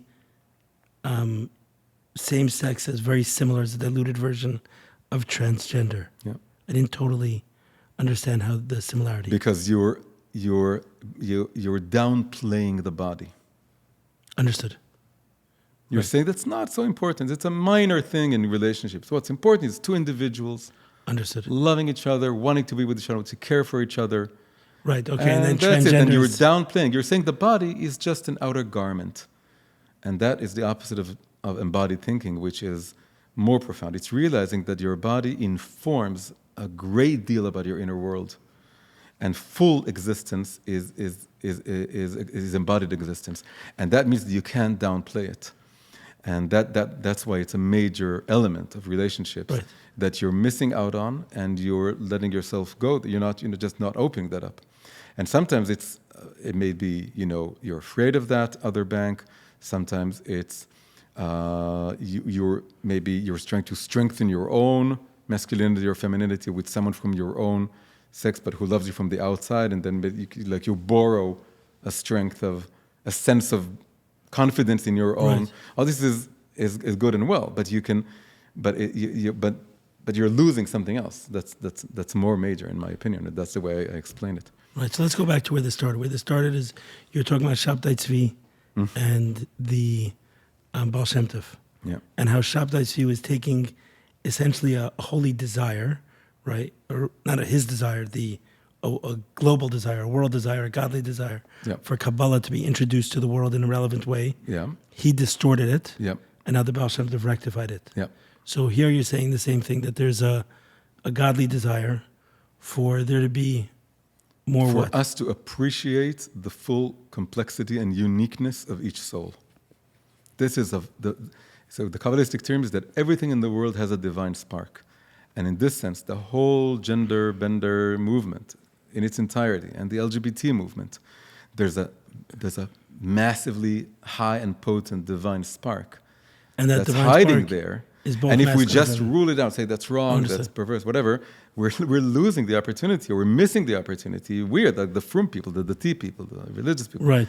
And the holy spark here, maybe people would say, well, now you're in danger of legitimizing. I'm not legitimizing. I'm saying, Right, the opposite, yeah. I'm saying You're that calling it Shabtai Tzvi. it wouldn't come to the world if it wouldn't harbor a very profound truth, and which is rooted in the Torah. And there's so many room for it. And so on the revealed level of the Torah, like the level of Jewish law, it's very simple. That things you can do, you can't do.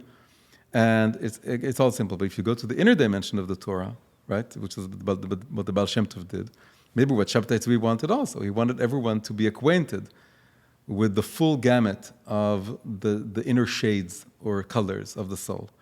And that's a real thing. So to do it in a good way is to preserve the binary in the fullest sense of the word, of realizing that I'm embodied. I came into this world in this lifetime. I have the opportunity to be a man, also the obligation in a way to be a man, also the chance to play this role right now. But don't ignore. Don't end your inner exploration there. Yeah, and contain it and explore it and incorporate it into your full being. And you don't need to repress anything. You don't need to cheat yourself or lie to yourself. You don't have something.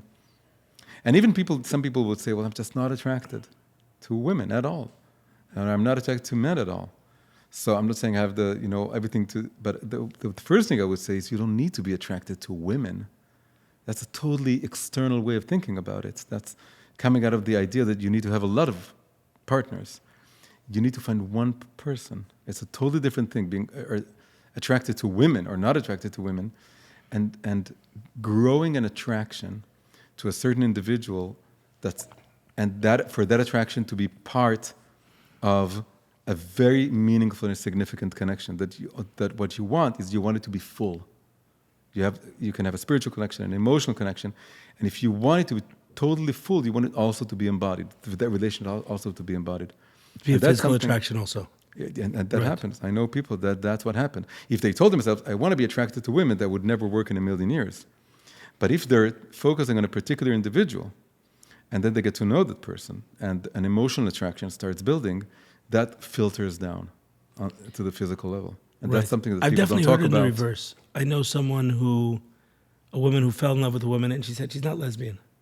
Yeah. She's not homosexual. She just fell in love with this person. Yeah, this is happening all over the place. And there are tons of people liberals tell these stories all the time about someone who's finding out, discovering the homosexual within them or the gay person within them, because they're opening up, and it could go in both directions. It's a two-way street, and then it becomes a question of, well, what should we strive for? So, what do you think the gay or transgender movement thinks about your idea? You think they like it or hate it?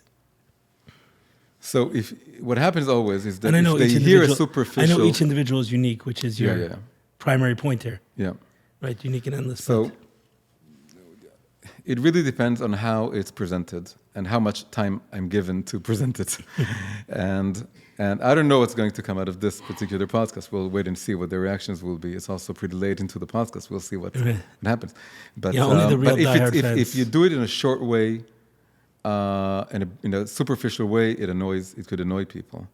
But usually what I do is that the way I get it across and I present the full, all sides of it, then it's the usual reaction is a surprise. And it's interesting, and I need to think about it.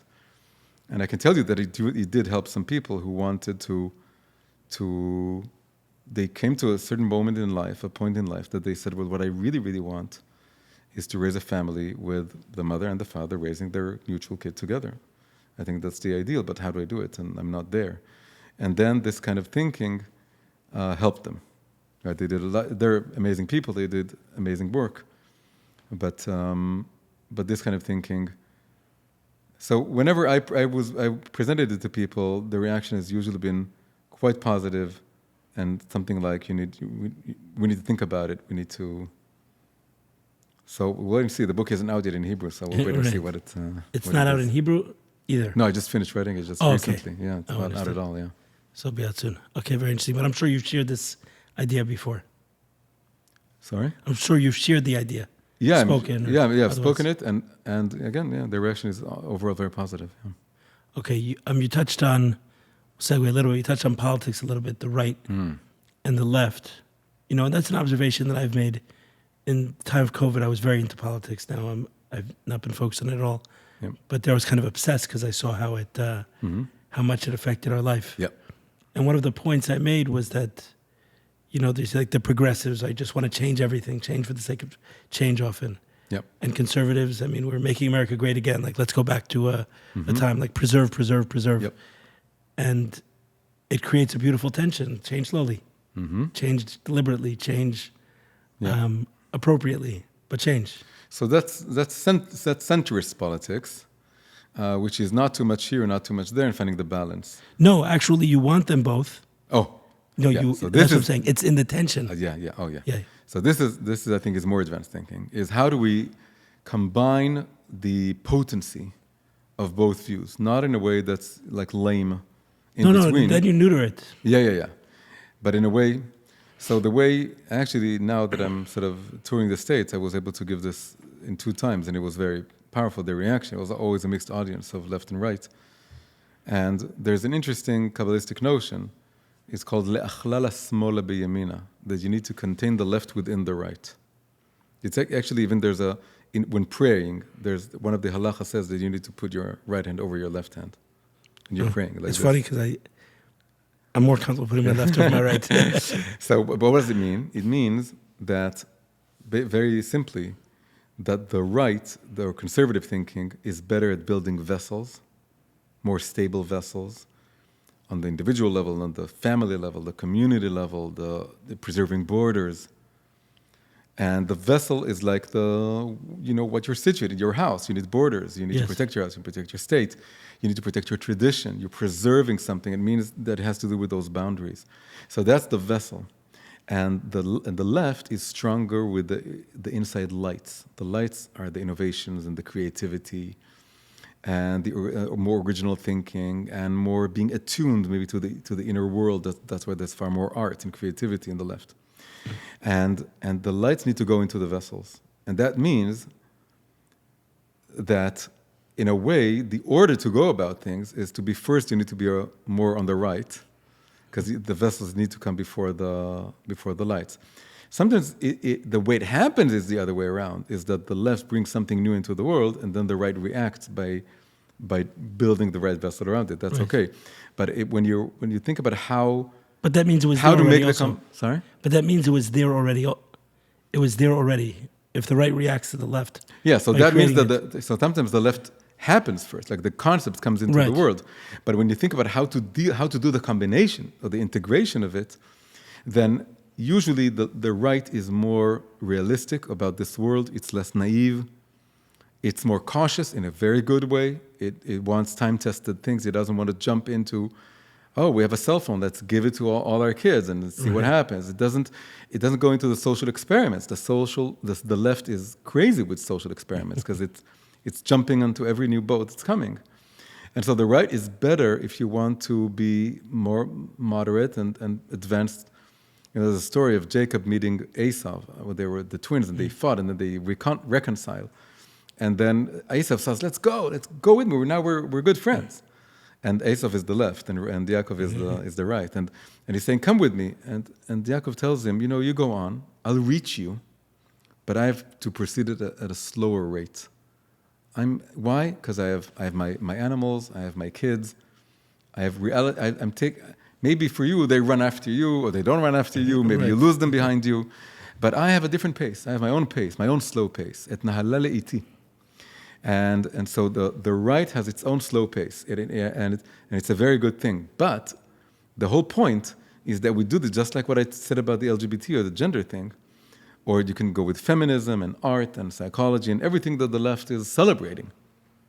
I want to celebrate that too. I grew up on the left. I don't want to let go of anything.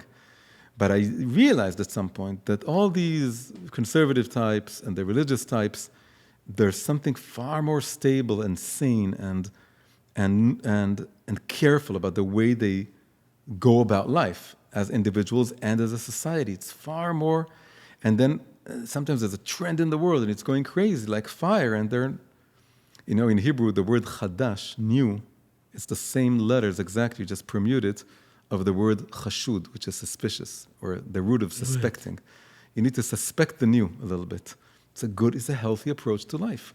Don't be so excited about the news. Be suspicious of the new. You have to test it. You have to see what happens with it. You have to do it carefully. Maybe you have to touch with a 10-foot pole before you grab it, and then with an 8-foot pole, and then. So that's what made me love the right, or open to the right, open to conservative thinking. But the balance is that once you have the vessel, you need lights. You need the lights. In Kabbalah, it's called, you want the lights of tohu, the lights of chaos, the lights of innovation, the lights of new ideas, which are, if they put in the right vessels, they're not chaotic at all. They're very good. In vessels of rectification. Vessels of rectification are strong and stable and healthy vessels. Right. So the right gives you the vessels and the left gives you the light, and then you need to include or contain the left within the right. That's like a kind of formula that has exceptions, but... So I understand the danger of the left. The danger of the left is to want to operate without the right.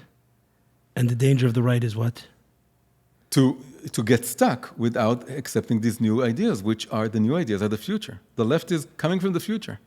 It's bringing all the the danger things, of the right is wanting to stamp out the left completely. and then you're stuck in the past, and then you're not going anywhere. And then all the most, everything that the prophets talk about, everything that the Kabbalah talks about that's coming in the future, it's all there. The sparks are all there in what the left is all about. But it's so clarified. It's not, unrefined, yeah. Because it's coming out of this, they're excited and they rush into it and they love it. And also, they don't see the value of tradition, out of religion. They're still stuck in this kind of adolescent rebellion ever since the Enlightenment. It's like a 200-year-old rebellion. In a way, secularism is like a 2-year-old kid. Society, 100 years is like a year. Okay. So secularism is 200 years old. It's like terrible too. It's like they're an age or an adolescent, if you want to take another sort of scale. Then it's like an adolescent that's now still saying that everything my parents say is wrong. And there's this joke that when I was 15, my father was the most stupid person in the world. And now that I'm 20, I can't believe how much he grew, how much he matured in 5 years, how much he learned in only 5 years. And so right now, secularism is a bit like 15 or 2, or whatever it is. Right. It's still rebelling. And when you're rebelling, you're really a slave to the dynamic of the rebellion. You're not really free. Because you want to hit on the tradition. Right. You want to break the sacred cows. It's progress for progress' sake. Yes, exactly. Just want to change. Yes. And real progress is when you're able to mature enough to realize you're also a child. Meaning you can learn from religion and from tradition. And enlightenment is feeling that I used to be a child and then I took things by faith. Now I'm an adult, I'm thinking for myself. And that's not an adult, that's an adolescent. An adult realizes that, they are more mature than when they were a kid, but even more mature than that is realizing that they're still a kid in relation to what they still don't know. Right. And this concept of more and more, of having there's infinite wisdom to be learned, that makes you more humble towards religion and tradition. And that's something that the left right now doesn't have so much. I think things are changing, but on the whole. And you see... And that's what happens to left-wingers opening up to conservative thinking, is realizing that religion isn't all stupid.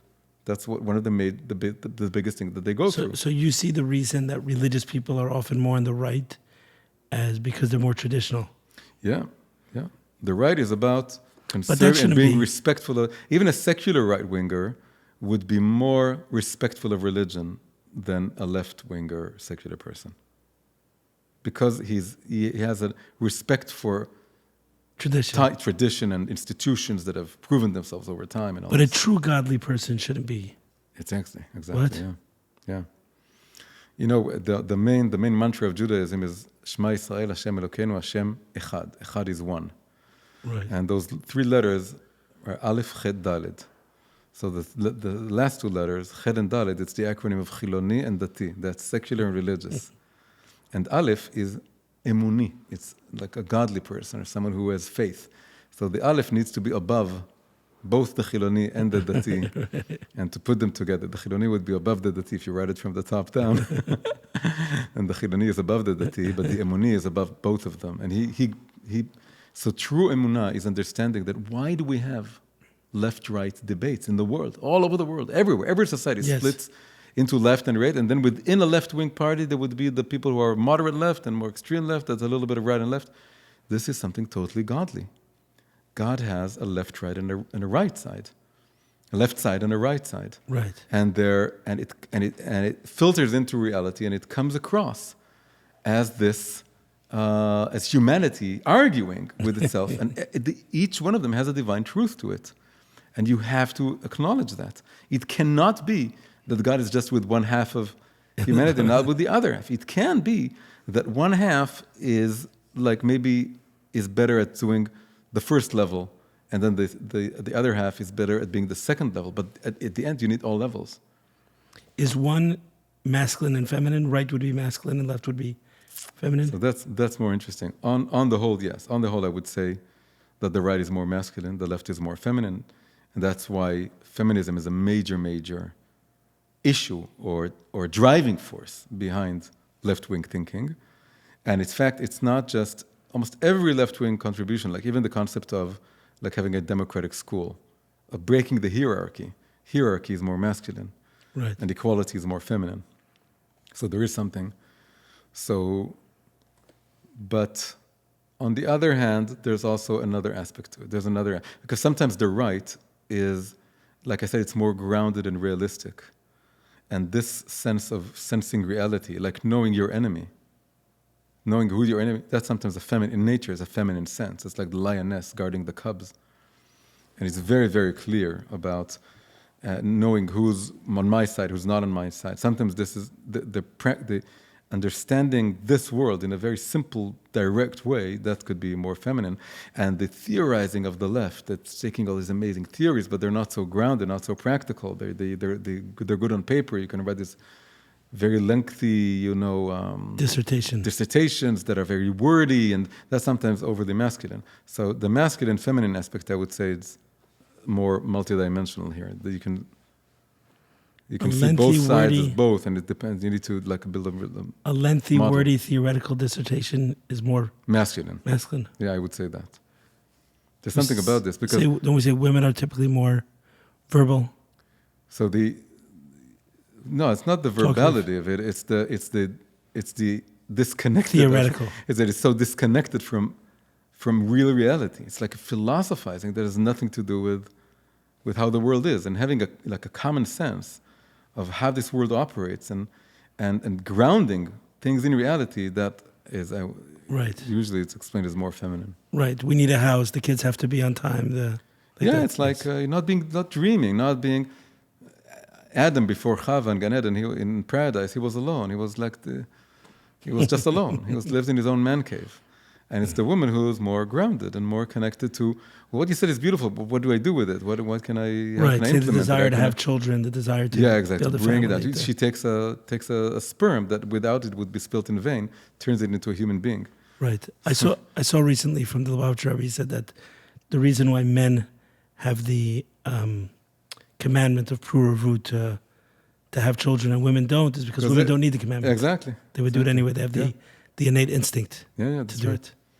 Men could come up with the idea of maybe we shouldn't have kids. And today, the fact that it's like a trend a little bit in some circles, and I would say more on the left than on the right, then this comes from the more masculine aspect of it, that people have become so overly sophisticated, and the culture has become so like a whirlpool that's going into itself, and then you're disconnected from some basic, healthy, life-choosing intuition or drives. Right. And you're able to just ignore them and even say, I don't know what a male and female is, and I don't know what you are, whatever you want to be. And come on, man, there's reality also, be grounded. It's also, by the way, in the academic world, the fact that humanities and natural sciences have grown distant over the past decades. Explain that a little bit. People in the humanities, they have a lot of theories about gender and about the psyche and about culture and about cultural concepts and how they evolve. And sometimes these people go throughout all their academic careers without knowing basic biology. About they talk about male and female, about gender, for days in and out, for decades. But their knowledge about, you just watch a BBC Nature movie for once in a while, it could really, really ground you as to what male and female are, not just in reading literary texts and comparing them. And so there's the disconnect from basic groundedness in reality. That's another thing that's characterizing a little bit the humanities within the academic world, but also generally the culture of the left, which is more into the humanities. Anyway, all these generalizations, of course, need to be moderated. Tweaked. But yeah, it's a podcast, and we go to many topics. The last topic I want to cover before we wrap up is masculine and feminine dynamics as it results to kind of the topic of your book, which you say becoming one, right? Yeah. So the man being the man in the relationship, the woman, the woman, the receiver, the giver, like that. Yeah.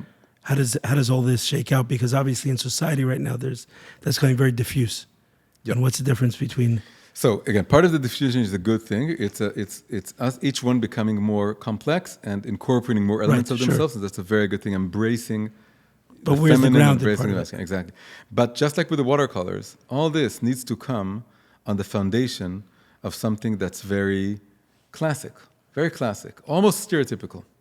Like for example, the Jewish wedding, it's the man sanctifying the woman.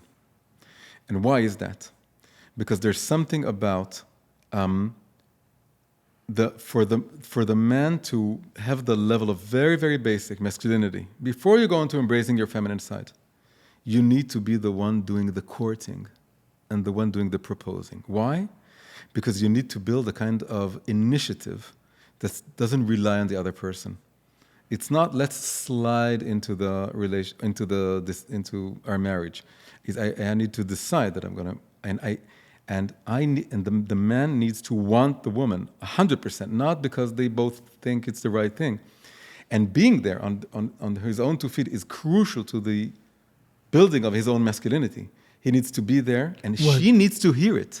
That he wants her and chooses her, and not any other woman. And he needs to be there alone, not relying on anyone else, not relying on her, not leaning on her. Got it. Where is this at the point in the? Sorry? What are you referring to? You're saying what's the practical thing that's happening? Under the chuppah, it's that he's the one saying, okay, and it's not just that. The Talmud says that the man needs to be the one to find the lost piece. That's something that he lost. So he's the one sort of going out and doing the courting. The whole idea of courting is that if the man goes in like a straight line, and to court is to go in a round line. He needs to fit himself into her sort of circle thinking. He needs to go around and find an opening. And to go around several times. This is what it means to court. It's like she's in a building, and I need to court it, and I need to try and come in. And this is the opposite of what I am. So I need to first have this straight line of, I want to conquer her heart. It's a good thing. And now I want to find the way. I'm not going to burst in. Right. But all this is something that needs to go through. That's the construction of masculinity. First, deciding I want to marry a person, and I want to marry this person. And it's not just a dialogue. It has to be like a kind of, I want you to want me, the woman says. Don't just ask me if you think we're a good fit. I want you to know that I'm a good fit. And this is something, so for her, it's good to be this, what the feminists didn't like, the specificity. The specificity is very crucial. It's crucial for being connected to a deep kind of femininity that has to do with being and not doing, and being grounded and being embodied and being where you are, and you need to be loved and courted. And for the man, for his masculinity, it's also important that he does so. And once you have that, you see this, by the way, with Abraham and Sarah in the story, that before they changed their names, there's something a bit effeminate about Abraham and a bit masculine, not in a good way, about Sarah. And that's a whole other book that I have about the women of the Bible. But then when they change their names, part of the name changing is that he becomes more masculine and she becomes more feminine. And you see that for him, you need to add a letter. He becomes from Avram to Avraham. It's adding a letter. And for her, you would think it's just changing a letter, but it's like going on the inside a little bit, because it's from you to hey. You have to reduce. You have to diminish. She's letting go of something. It's like creating a space. Sarai to Sarah. From Sarai into Sarah, she needs to like create a space. She needs to let something go. And he needs to add something. So for her, it's discovering the feminine within her. And for him, it's creating a masculine that isn't there. He could soul search for forever. He would never find Avraham within Avram, because there's a letter missing. It's like a muscle that needs to be built. And for her, Sarah is contained within Sarai. You just need to shed off all the things that aren't feminine.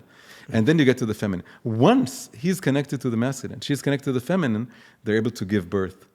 And they're able to connect in a better way. And then there's a role reversal. She becomes the prophetess who tells him what to do, and he obeys her.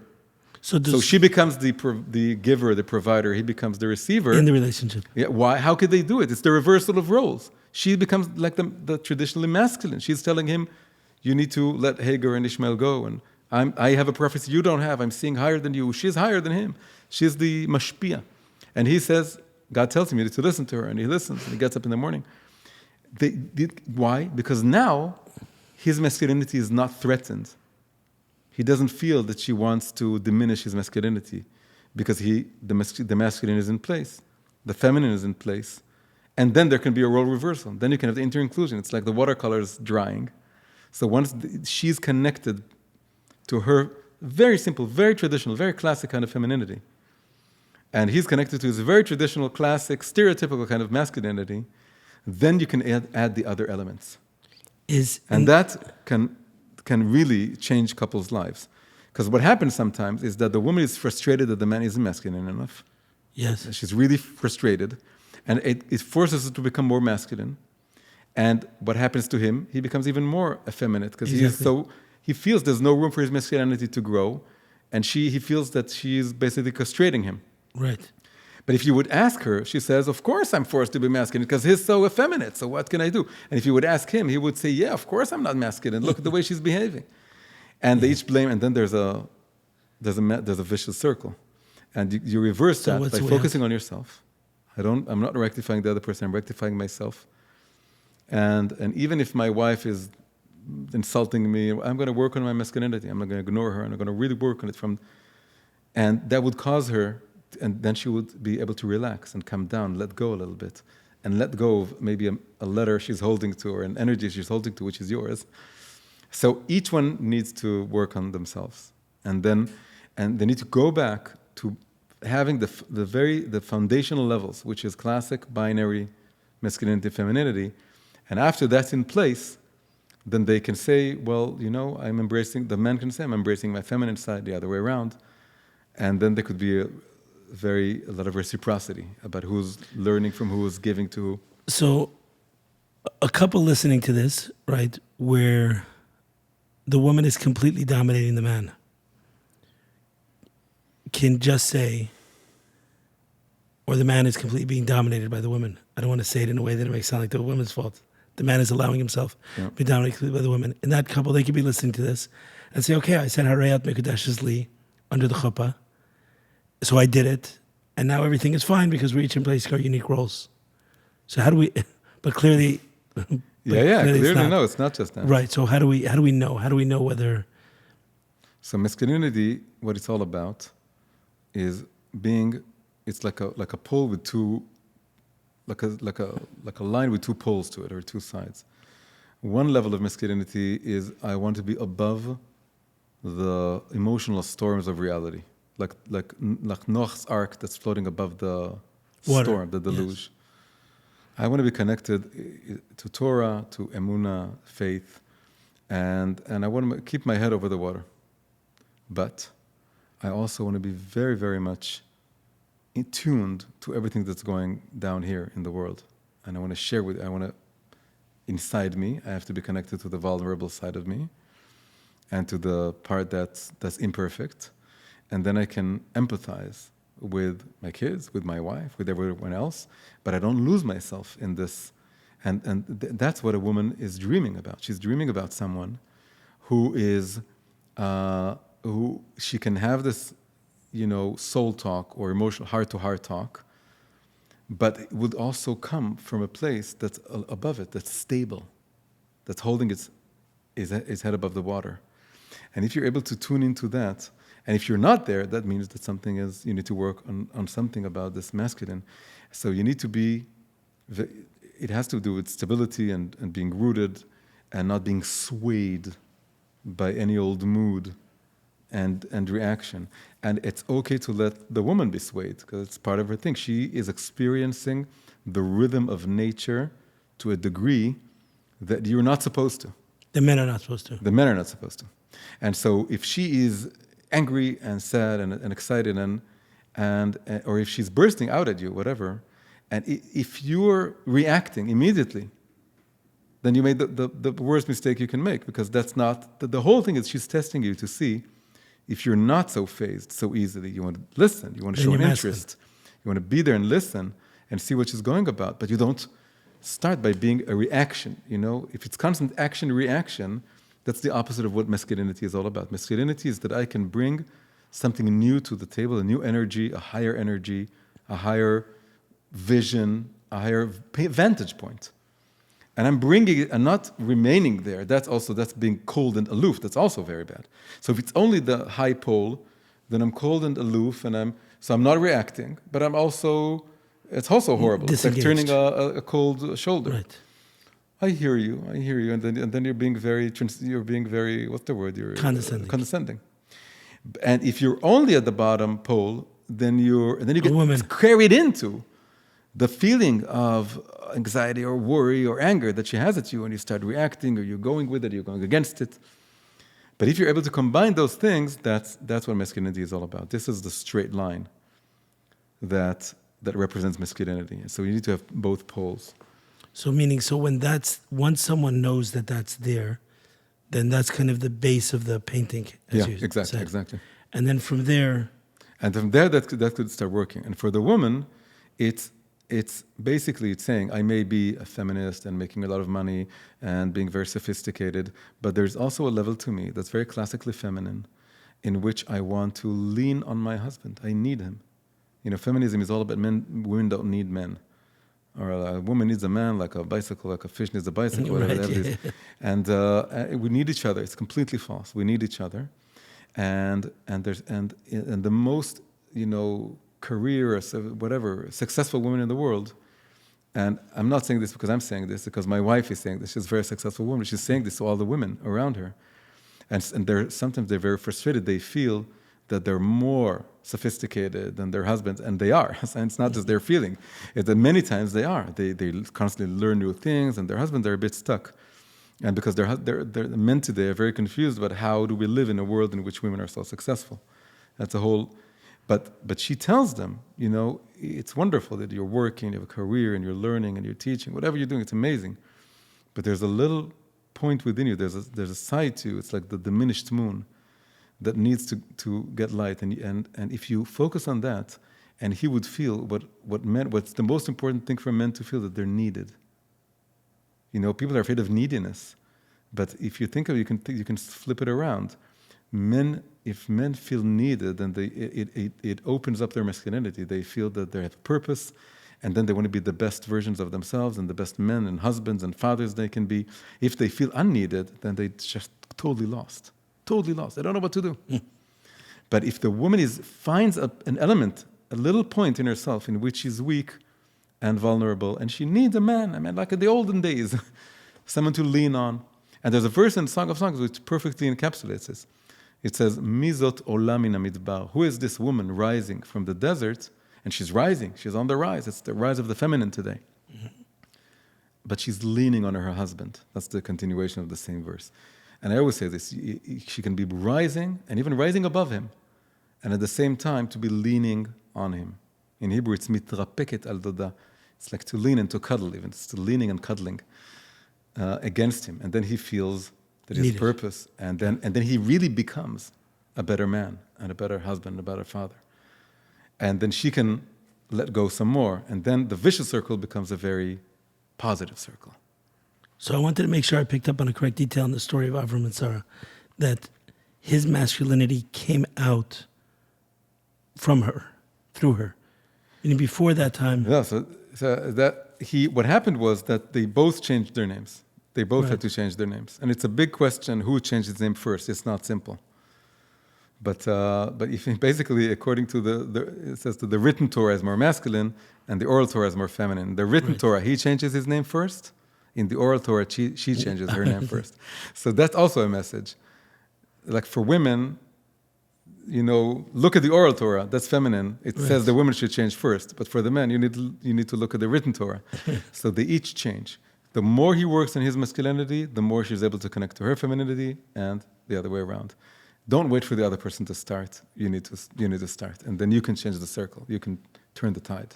So, but did that happen before they began the relationship, or during? It was a late stage. Okay, so the stimulus for him to change.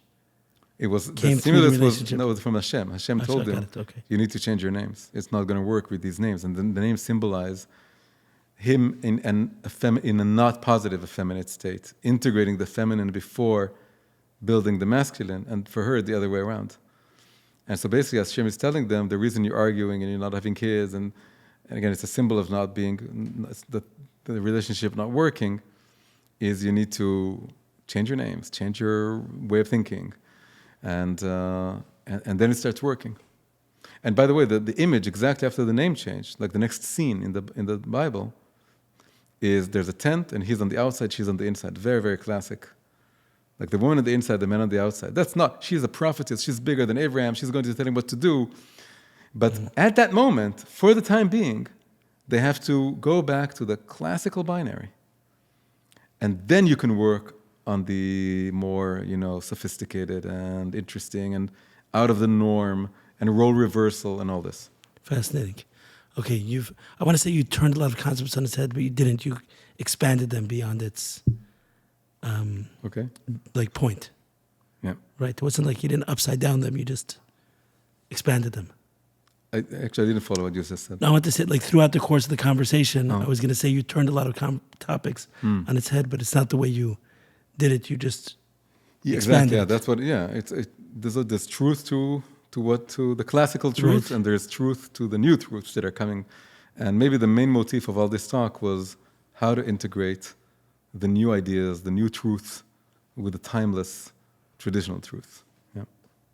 Right. That sounds banal, but that's. I hope this. No, maybe. I hope the talk itself was less banal. Maybe that'll be the title for the podcast. I want to thank you. Thank you for coming out here. Thank you so much for having me. Beautiful to be here. I might be a better husband at the end of this. We'll find out. I hope, you should bless me that I would be the same. Okay, so I shouldn't be too hard on myself that it's the most challenging thing in my life. That it's what? That it's the most challenging area of my life. No, it's for everyone, man. Oh, yeah? Okay, good. We're all going through it. It's kicking my tush. In any case, I'm here now.